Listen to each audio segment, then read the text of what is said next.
മന്ത്രിമാർക്കെതിരെ ജനരോഷം ഉണ്ടാകാം. ഭരണവിരുദ്ധ വികാരമുണ്ടെങ്കിൽ മന്ത്രിമാരൊക്കെ പരാജയപ്പെടാനുള്ള സാധ്യതയുണ്ട്. പല മന്ത്രിമണ്ഡലങ്ങളിലും കടുത്ത മത്സരമാണ്. സർക്കാർ വിരുദ്ധ തരംഗമെങ്കിൽ മന്ത്രിമാർ കൂട്ടത്തോടെ തോൽക്കാം. അങ്ങനെയാണെങ്കിൽ വലിയ ആഘാതമായിരിക്കും. ഇനി സർക്കാർ അനുകൂല തരംഗമാണെങ്കിൽ മന്ത്രിമാർ വലിയ വിജയം നേടാം. കാരണം കഴിഞ്ഞ തവണ ഏറ്റവും വലിയ ഭൂരിപക്ഷത്തിന് ജയിച്ചത് ആരോഗ്യമന്ത്രിയായിരുന്ന കെ ശൈലജയാണ്. രണ്ടാമത്തത് മുഖ്യമന്ത്രിയാണ്.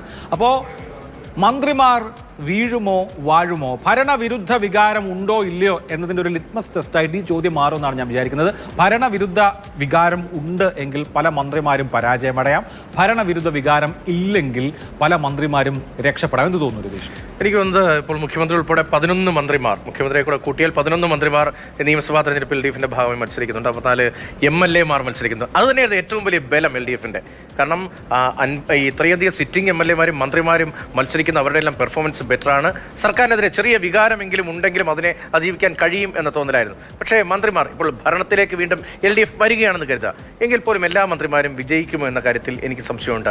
വലിയ ശക്തമായ മത്സരം മന്ത്രിമാർ നേരിടുന്നു. തലസ്ഥാനയിലെടുത്താൽ ഇപ്പോൾ നിയമത്തെ അതിശക്തമായ മത്സരമാണ്. ഇനി അടിയൊഴുക്കുകളുടെ സ്വഭാവമാണ് നിയമത്തെ ജനവിധിയെ നിർണ്ണയിക്കുക എങ്കിൽ പോലും വി ശിവൻകുട്ടി അതിശക്തമായ മത്സരമാണ് തലസ്ഥാനത്ത് നേരിടുന്നത്. ആരോഗ്യമന്ത്രിയും അതിശക്തമായ മത്സരം നേരിടുന്നുണ്ട്. ഇപ്പോൾ അബ്ദുറഹ്മാൻ അദ്ദേഹത്തിന്റെ സ്വന്തം മണ്ഡലം ഉപേക്ഷിച്ച് തൊട്ടടുത്ത മണ്ഡലത്തിലേക്കേ പോയി കഴിഞ്ഞു.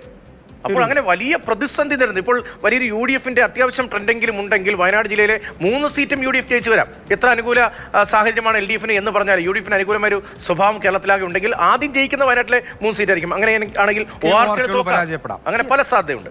അതിപ്പോൾ നോക്കുമ്പോൾ ഏറ്റവും വീക്ക് വിക്കറ്റിൽ നിൽക്കുന്ന മന്ത്രിമാർ എനിക്ക് തോന്നുന്നു രാമേന്ദ്രൻ കടന്നപ്പള്ളി, അബ്ദുറഹ്മാനുമാണ്. അത് കഴിഞ്ഞ് MP രാജേഷും വി ശിവൻകുട്ടിയുമാണ്. മിക്കവാറും എല്ലാ മന്ത്രിമാരും അതിശക്തമായ മത്സരം നേരിടുന്നു എന്നുള്ളതാണ് എനിക്ക് തോന്നുന്ന ഒരു സാഹചര്യം. ഇപ്പോൾ CPI മന്ത്രിമാരിൽ രാജനും പ്രസാദും ശക്തമായ മത്സരം നേരിടുന്നില്ല. പക്ഷേ ചിഞ്ചുറാണി വളരെ ശക്തമായ മത്സരം തന്നെ നേരിട്ടുകൊണ്ടിരിക്കുകയാണ്. CPM മന്ത്രിമാരിൽ എല്ലാ മന്ത്രിമാരും P രാജീവും MP രാജേഷും ശക്തമായ മത്സരം നേരിടുന്നു. KN ബാലഗോപാൽ അല്പം ഫെയർ ആണെങ്കിലും അവിടെയും നല്ല മത്സരമുണ്ട്. വീണ ജോർജിന്റെ കാര്യം നേരത്തെ രതീഷ് പറഞ്ഞു. എന്ത് സംഭവിക്കും? ഇപ്പോൾ രതീഷ് പറഞ്ഞതുപോലെ സർക്കാർ LDF സർക്കാർ അധികാരത്തിൽ വന്നാലും മന്ത്രിമാർ പലരും കടുത്ത വെല്ലുവിളി നേരിടുന്നുണ്ട്. മന്ത്രിമാരിൽ പലരും പരാജയപ്പെടാനുള്ള സാധ്യതയുണ്ട്. സർക്കാർ വന്നാലും പരാജയപ്പെടാനുള്ള സാധ്യത നന്നായിട്ടുണ്ട്. ഇപ്പോൾ CPI-യുടെ ഈ പറയുന്നത് പോലെ സ്ട്രൈക്ക് റേറ്റ് സർക്കാർ അധികാരത്തിൽ വന്നാലും കുറയാനാണ് സാധ്യത. പക്ഷേ എങ്കിൽ പോലും നെടുമങ്ങാട്ട് GRL വളരെ സേഫാണ് എന്നുള്ള ഒരു സാഹചര്യമുണ്ട്. പക്ഷേ CPI-ക്ക് മന്ത്രിമാരുടെ കാര്യത്തിൽ ഇപ്പോൾ ചിഞ്ചുറാണി നല്ല മത്സരം നേരിടുന്നുണ്ട്. രാജന്റെ കാര്യത്തിൽ അത്ര കുഴപ്പം. പക്ഷേ CPI 4 മന്ത്രിമാരും ജയിച്ചു വരാനുള്ള സാഹചര്യമുണ്ട്. 4 പേരും ജയിച്ചു വരാനുള്ള സാഹചര്യമുണ്ട്. പക്ഷേ CPM മന്ത്രിമാരുടെ കാര്യത്തിൽ അതുപോലെ തന്നെ അബ്ദുറഹ്മാന്റെ കാര്യത്തിലൊക്കെയാണ് ഒരു ടെൻഷൻ നിലനിൽക്കുന്നത്. ഏതായാലും പക്ഷേ ഈ തെരഞ്ഞെടുപ്പ് കഴിയുമ്പോൾ, തെരഞ്ഞെടുപ്പിന്റെ റിസൾട്ട് വരുമ്പോൾ വെച്ചാൽ സർക്കാർ താഴെ പോവുകയാണെങ്കിൽ എത്ര മന്ത്രിമാർ പരാജയപ്പെട്ടു, പത്രങ്ങളിലൊക്കെ അത് വലിയ വാർത്തയായിട്ട് വരും. ഇത്ര മന്ത്രിമാർ പരാജയപ്പെട്ടു, അല്ലെങ്കിൽ സ്പീക്കർ പരാജയപ്പെട്ടു, ഡെപ്യൂട്ടി സ്പീക്കർ പരാജയപ്പെട്ടു എന്നൊക്കെയുള്ള രീതിയിൽ വാർത്ത വരും. അത് കഴിഞ്ഞ ഒരു ചരിത്രം നോക്കുകയാണെങ്കിൽ 2006-ൽ VS അച്യുതാനന്ദന്റെ നേതൃത്വത്തിൽ വലിയ ഒരു ഇടതു തരംഗം ആഞ്ഞടിച്ച സമയത്താണ് 6 മന്ത്രിമാർ തോറ്റ ചരിത്രമുള്ളത്. അതിന് താഴെയായിരിക്കും നിൽക്കുക, അതോ അതിനെ കവച്ചു വെക്കുന്ന മന്ത്രിമാരുടെ പരാജയം ഉണ്ടാവുമോ എന്നുള്ളതാണ് നമ്മൾ ഈ പ്രാവശ്യം. 2001-ലും തോൽവി ഉണ്ടായി. 100 സീറ്റിലേക്ക് 98 അന്ന് 4 പേരെ പരാജയപ്പെട്ടു. PJ ജോസഫ് ഉൾപ്പെടെ. PJ ജോസഫ് പരാജയപ്പെട്ടു, VP രാമകൃഷ്ണപിള്ള പരാജയപ്പെട്ടു, അതുപോലെ തന്നെ KE ഇസ്മയിൽ പരാജയപ്പെട്ടു, കൃഷ്ണൻ കണിയാമ്പറമ്പിലും. ഇങ്ങനെ 4 പേരും. സ്പീക്കർ M വിജയകുമാർ തിരുവനന്തപുരം നോർത്തിൽ അത്ഭുതകരമായ പരാജയമായിരുന്നു. 3 വനിതാ മന്ത്രിമാരുള്ള മന്ത്രിസഭയാണ്. പക്ഷേ 3 വനിതാ മന്ത്രിമാരും വളരെ ടഫായി. ചടയമംഗലത്ത് ചിഞ്ചുറാണി, ആറന്മുളയിൽ വീണ ജോർജ്, ഇരിങ്ങാലക്കുടയിൽ ബിന്ദു, 3 പേരും വളരെ ടഫായി ജയിക്കുമെന്ന് ഉറപ്പുള്ളാത്ത മത്സരം നേരിടുകയാണ്. ഇത് ഒരു ഭരണവിരുദ്ധ വികാരത്തിന്റെ ഉരകല്ലായി മാറുന്നുണ്ടോ? അതിലപ്പുറം 2021-ൽ ഈ തുടക്കത്തിൽ പറഞ്ഞതുപോലെ 2021-ൽ ഒരു മന്ത്രിമാരും എല്ലാവരും തലമുറ മാറ്റമൊക്കെ ശ്രമിച്ചതാണ്. ടേം വ്യവസ്ഥ കൊണ്ടുവന്നു. അവിടെ തോറ്റ ഒരു മന്ത്രി J മേഴ്സിക്കുട്ടിയമ്മ മാത്രമാണ് തോറ്റത്. അവിടെ ആ മന്ത്രിമാർ ഇത്തവണ എല്ലാവരെയും മത്സരിപ്പിക്കാൻ ഒരു തീരുമാനമെടുത്തത് ഭരണവിരുദ്ധ വികാരം ഉണ്ടാകും. അതുകൊണ്ട് മന്ത്രിമാരുടെ MLA-മാരുടെ ഒക്കെ ഒരു വ്യക്തിപ്രഭാവം കൂടി വോട്ടായി മാറട്ടെ എന്ന് വിചാരിച്ചാണ് എല്ലാവരെയും മത്സരിപ്പിക്കാൻ തീരുമാനിച്ചത്. നമുക്ക് ഇവിടെ നിന്ന് ജയിക്കുമെന്ന് ഉറപ്പിച്ച് പറയാൻ കഴിയുന്ന മന്ത്രിമാർ എനിക്ക് തോന്നുന്നു 20-ൽ 4 പേരായിരിക്കും. പിണറായി വിജയൻ എന്തായാലും ജയിക്കും. GR അനിൽ എന്തായാലും ജയിക്കും. സജി ചെറിയാൻ ഞാൻ പറയുന്നത് ഇടക്കാലത്തായിരുന്നു ജയിക്കും. സജി ചെറിയാൻ ജയിക്കും. P പ്രസാദ് ജയിക്കും. അതോടൊപ്പം അങ്ങനെ മുഹമ്മദ് റിയാസ് നമുക്ക് ജയിക്കും. അങ്ങനെ K രാജൻ ജയിക്കും. അങ്ങനെ ഒരുപക്ഷെ ഒരു കയ്യിൽ എണ്ണാൻ കഴിയുന്ന മന്ത്രിമാരുടെ കാര്യം മാത്രമേ ഷുവർ എന്ന് നമുക്ക് ഈ ഘട്ടത്തിൽ പറയാൻ കഴിയുകയുള്ളൂ. അതിൽ വേറൊരു കാര്യം കൂടിയുണ്ട്. ഇപ്പം സ്വന്തം കാര്യം, ഇപ്പം ശിവൻകുട്ടി പെർഫോം ചെയ്യാത്തത് കൊണ്ടോ അല്ലെങ്കിൽ ഭരണവിരുദ്ധ വികാരം ഉള്ളത് കൊണ്ടോ ആയിരിക്കില്ല. അവിടുത്തെ ആ മണ്ഡലത്തിലൊരു രാഷ്ട്രീയ സാഹചര്യം കൂടി വി ശിവൻകുട്ടി എന്ന നേതാവ് നേരിടുന്ന ഒരു വലിയ പ്രതിസന്ധിയാണ്. കഴിഞ്ഞ തവണ ആരോഗ്യ വകുപ്പാണ് സർക്കാരിനെ രക്ഷിച്ചെടുത്തതെങ്കിൽ ഇത്തവണ ഏറ്റവും കൂടുതൽ വിവാദങ്ങൾ ഉണ്ടായത് ആരോഗ്യ വകുപ്പുമായി ബന്ധപ്പെട്ടാണ്. ഏറ്റവും അവസാനം വീണ ജോർജിന്റെ ഈ റെയിൽവേ സ്റ്റേഷനിലുണ്ടായ KSU ആ പ്രതിഷേധം അതുപോലും എനിക്ക് തോന്നുന്നു വലിയ തിരിച്ചടിയാകുമെന്ന്. അപ്പം അവിടെ അത് വ്യക്തിപരമായ റീസണാണ്. പക്ഷേ വി ശിവൻകുട്ടി നേരിടുന്നത് രാഷ്ട്രീയ സാഹചര്യമാണ്. വി അബ്ദുറഹ്മാൻ എന്തുകൊണ്ട് മണ്ഡലം മാറിയെന്ന് ചോദിച്ചപ്പോൾ ഞാൻ ഈ മണ്ഡലം നന്നാക്കി കഴിഞ്ഞ് ഇനി അടുത്ത മണ്ഡലം നന്നാക്കട്ടെ എന്ന് പറഞ്ഞാണ് അങ്ങോട്ട് പോയത്. പക്ഷെ അതല്ല, ഈ മെസ്സിയെ കൊണ്ടുവരും അത് അതേ പറ്റിയൊക്കെ മാധ്യമങ്ങളൊക്കെ ചോദിക്കും. വളരെ ധാർഷ്ട്യത്തോടു കൂടി അല്ലെങ്കിൽ രോഷത്തോടു കൂടി സംസാരിക്കുന്ന ഒരു വി അബ്ദുറഹ്മാനെയാണ് കണ്ടത്. അപ്പം പലരും സ്വന്തം നിലയിലെ പെർഫോമൻസ് കൊണ്ടും എംപതി ഇല്ലായ്മയും കൊണ്ടൊക്കെ പരാജയപ്പെടുന്ന മന്ത്രിമാരും ഒരു പക്ഷേ ഉണ്ടാകും. അപ്പൊ OR കേളു നല്ല മന്ത്രിയാണ്, പക്ഷെ ടഫ് ഫൈറ്റ് അവിടെ നേരിടുന്നുണ്ട്. ഞാനൊരു കാര്യം ചോദിച്ചോട്ടെ, തിരൂരോ താനൂരോ ഇനി അബ്ദുറഹ്മാൻ അല്ല പിണറായി വിജയൻ പോയി മത്സരിച്ചാലും ജയിക്കുമോ? അല്ല, അബ്ദുറഹ്മാൻ ജയിച്ചതല്ലേ അവിടെ? അബ്ദുറഹ്മാൻ കഴിഞ്ഞ രാഷ്ട്രീയ സാഹചര്യത്തിലാണ്, ഇപ്പോഴത്തെ രാഷ്ട്രീയ സാഹചര്യത്തിൽ ഈ അവിടെ കഴിഞ്ഞ തവണ തന്നെ താനൂര് വിട്ട് ഒരു പ്രാവശ്യം മത്സരിച്ച് ജയിച്ച താനൂര് വിട്ട് തിരൂരേക്ക് പോകാൻ വി അബ്ദുറഹ്മാൻ താല്പര്യപ്പെട്ടതാണ്. CPM നേതൃത്വത്തോട് ആവശ്യപ്പെട്ടതാണ്. CPM നേതൃത്വം പ്രത്യേകിച്ച് മുഖ്യമന്ത്രിയുടെ ഒരു നിർദ്ദേശമായിരുന്നു എന്നാണ് ഞാൻ മനസ്സിലാവുന്നത്. നിങ്ങൾ താനൂർ തന്നെ മത്സരിക്കണം, അവിടെയാണെങ്കിലാണ് ജയസാധ്യതയുള്ളതെന്ന് പറഞ്ഞ് ആവർത്തിച്ച് നിർബന്ധിച്ച് അവിടെ തന്നെ മത്സരിപ്പിക്കുകയായിരുന്നു. അങ്ങനെ ജയിക്കുകയാണ് ചെയ്തത്. ഇപ്പോൾ ഈ ആദ്യം ഒരു 2-3 ദിവസം വി അബ്ദുറഹ്മാൻ മിസ്സിംഗ് ആയിരുന്നു. പക്ഷെ അതിനെക്കുറിച്ച് വി അബ്ദുറഹ്മാന്റെ അടുത്ത വൃത്തങ്ങളിൽ നിന്ന് കേട്ട ഒരു കാര്യം, അവിടെ സ്ഥാനാർത്ഥി കുറുക്കോളി മൊയ്തീൻ തന്നെ വരണം എന്നുള്ളത് വി അബ്ദുറഹ്മാന്റെ ആവശ്യമായിരുന്നു എന്നാണ് അവർ പറയുന്നത്. അപ്പോൾ അവിടെ താൻ മത്സരിക്കുന്നു എന്നുള്ള കൃത്യമായ സൂചന കൊടുത്താൽ ഒരുപക്ഷെ അവർ കുറുക്കോളി മൊയ്തീനെ മാറ്റി വേറൊരാളിനെ കൊണ്ടുവരുമോ?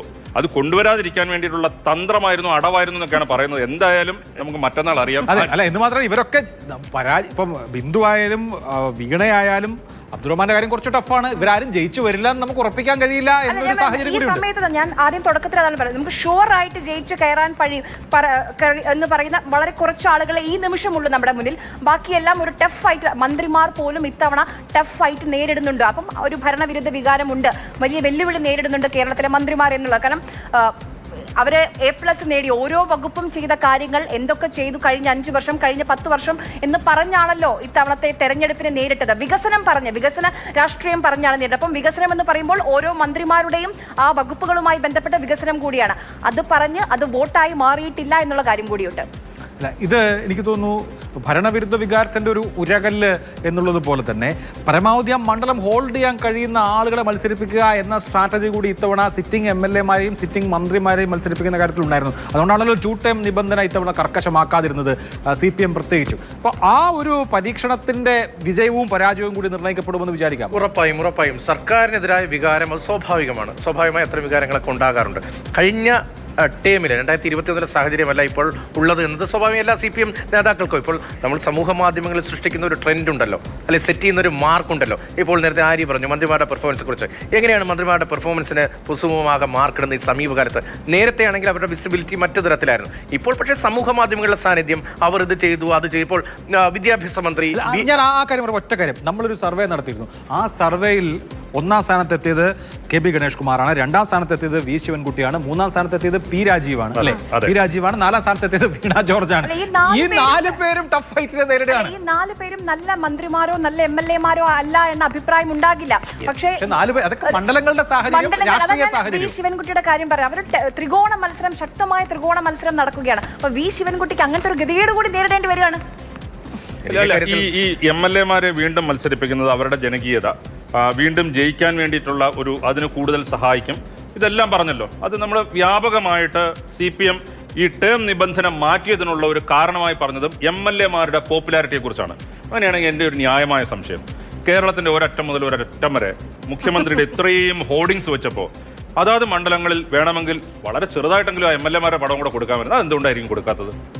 മുഖ്യമന്ത്രി അവിടെ ഒരു ടീം LDF ഉണ്ടായിരുന്നില്ല, മറുഭാഗത്ത് ടീം UDF. അല്ല, ടീമിന്റെ കാര്യമല്ല പറയുന്നത്. അറിയാം, ഒരു LDF MLA-മാരുടെ 98 പേർ, അതായത് 99 പേര് ജയിച്ചു, ഒരാള് പോയി. 98 പേരുടെയും പോപ്പുലാരിറ്റിയിലാണല്ലോ ഇവര് കൂടുതൽ ക്യാപിറ്റലൈസ് ചെയ്തത്.